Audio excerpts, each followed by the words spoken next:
Chief justice समेत Islamabad high court के 8 जजेस को पाउडर भरे धमकियां मेज खतूत मौसूल। खतूत रेशम एहलिया वकार हुसैन नामी खातून ने लिखा, चीफ जस्टिस आमिर फारूक की खतूत मिलने की तस्दीक। कहा, बुनियादी तौर पर हाईकोर्ट को थ्रेट किया गया है।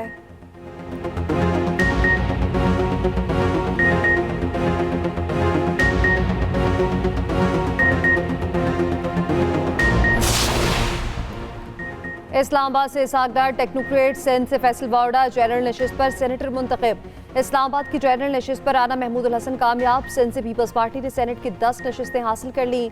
एमक्यूएम को 1 नशिस्त मिली। पंजाब से टेक्नोक्रेट की नशिस्तों पर मुसद्दिक मलिक और मोहम्मद औरंगजेब कामयाब। अक़लियती और क़ाती नशिस्तें भी नून लीग को ही मिली। खैबर पख्तूनख्वा असम्बली में सेनेट इलेक्शन मुलतवी। मखसूस नशिस्तों पर हल्फबर्दारी तक इलेक्शन न कराने का हुक्म।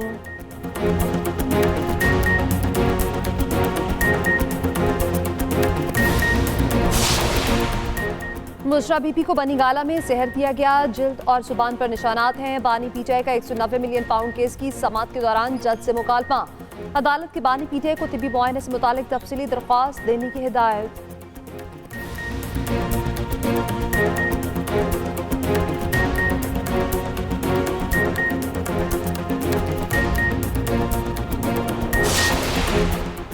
रहनुमा तहरीक इंसाफ उमर अयूब कौमी असम्बली में अपोजिशन लीडर मुकर्रर। नोटिफिकेशन जारी। कौमी असम्बली सेक्रेटेरिएट का आज़ाद अरकान को सुन्नी इत्तेहाद काउंसिल का रुकन मानने से इनकार।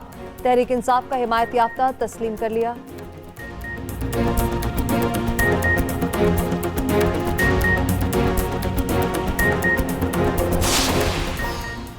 और पीटीआई का सियासी ग्रैंड अलायंस बनाने का फैसला। असद कैसर कहते हैं, जमात इस्लामी, एमडब्ल्यूएम, बलोचिस्तान नेशनल पार्टी, पश्तूनख्वा मिली अवामी पार्टी अलायंस में शामिल होगी।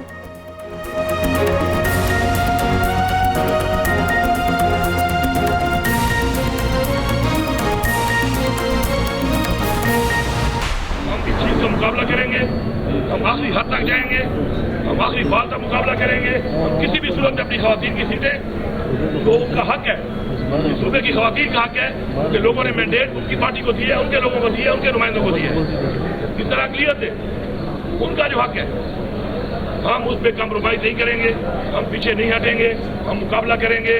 हम इनको ये गैर आईनी तौर पर, ये इल्लीगल लोगों को हम यहाँ पे हेल्प नहीं लेने देंगे। अपने हक पर कोई समझौता नहीं होगा, आखिरी हद तक जाएंगे। वजीर आला केपी अली अमीन गंडापुर डट गए। कहते हैं, आईनी तौर पर अपोजिशन की मखसूस नशिस्तें नहीं बनती, गैर कानूनी अरकान को हल्फ नहीं लेने देंगे। मुल्क में आइन को बार बार तोड़ा जा रहा है। ये सारा निज़ाम एक दिन जरूर बेनकाब होगा।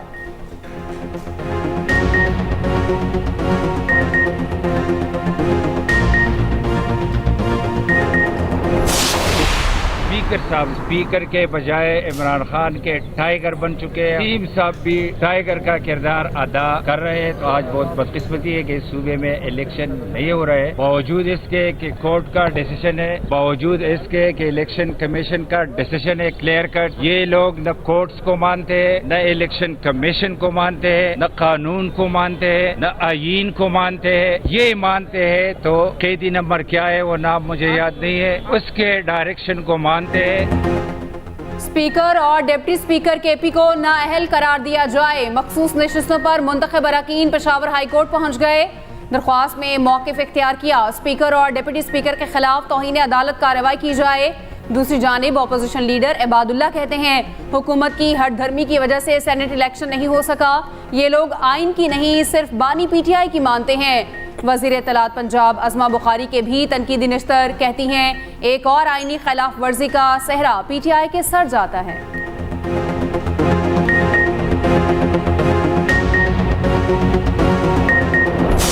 केपी के इलेक्शन मुलतवी नहीं करने चाहिए। ये तो लीगल मसला है और हमने सुप्रीम कोर्ट में ऑलरेडी पिटीशन फाइल कर दी है। और हम समझते यही है कि आर्टिकल 51 के मुताबिक किसी भी पॉलिटिकल पार्टी को उसकी जीती हुई सीटों से ज़्यादा नहीं दे सकते आप।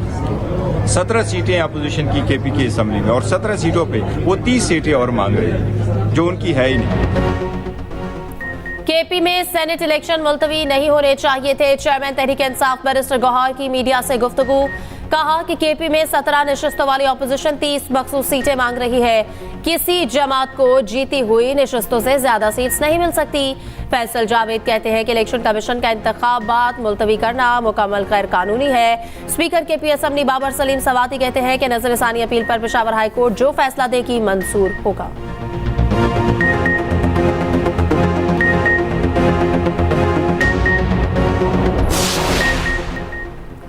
खैबर पख्तूनख्वा में आइन और कानून की खिलाफ वर्जी की जा रही है। ये वही फैसले मानते हैं जो इन्हें सूट करते हैं। वफाकी वजीर अमीर मकाम की पार्लियामेंट हाउस के बाहर मीडिया से गुफ्तगू। कहा पीटीआई का असल चेहरा अवाम के सामने आ गया है। इलेक्शन कमीशन ने आइन के तहत केपी में सेनेट इलेक्शन मुलतवी किए।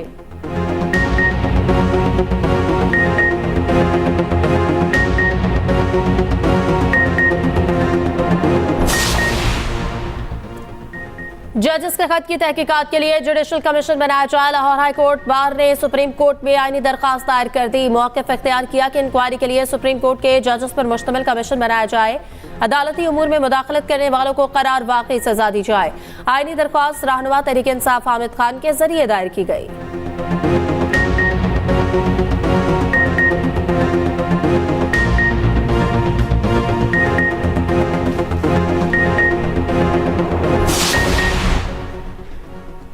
पाकिस्तान के 40% अवाम खते गुर्बत से नीचे। आलमी बैंक के मुताबिक रवा माली साल महंगाई की शरह 26% रहेगी। आइंदा माली साल महंगाई की शरह कम होकर 15% रहने की तवक्को है। रवा माली साल जीडीपी की शरह 1.8% रहने का इम्कान। आइंदा माली साल जीडीपी बढ़कर 2.3% रहने की तवक्को है। रवा माली साल ज़रई शरह 3% रहने का इम्कान है। सनती तरक्की की शरह 1.8% रहने की तवक्को है। करंट अकाउंट खसारा 0.7% रहेगा। मालियाती खसारे की शरह 8% रहने की तवक्को है।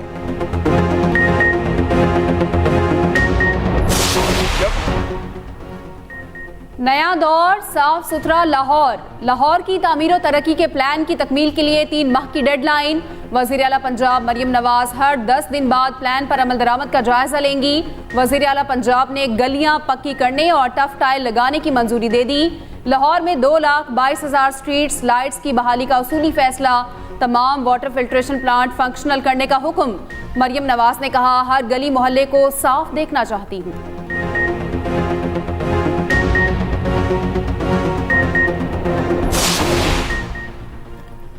रेड लाइन बीआरटी की वजह से ताजरों को दुश्वारी नहीं होगी। गाड़ियों के ट्रांसफर पर कागजी कार्रवाई भी जल्द खत्म कर दी जाएगी। सिंध के सीनियर वजीर शर्जील इनाम मेमन की यकीन दहानी। कहते हैं कि सिंध हुकूमत ने हमेशा ताजरों के मसाइल तरजीही बुनियादों पर हल किए। गाड़ियों की रजिस्ट्रेशन समेत ताजरों के तमाम मसाइल हल किए जाएंगे।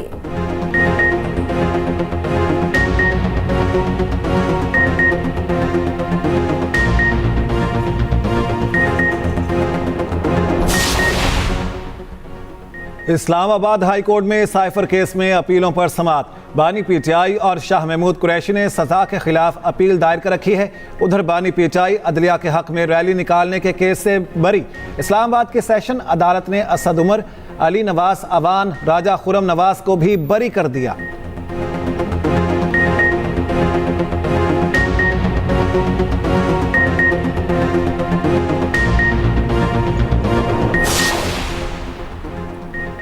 सुप्रीम कोर्ट में सहाफियों को FIA नोटिस के खिलाफ दरख्वास्त पर समाअत। अदालत ने दरख्वास्त गुजारों को जाती हैसियत में तलब कर लिया। नोटिस जारी। चीफ जस्टिस काजी फाइज ईसा ने रिमार्क्स दिए। इदारों में अंदरूनी एहतसाब करने वाले मुआशरे तरक्की करते हैं। केस की समाअत गैर मुअय्यना मुद्दत तक मुलतवी।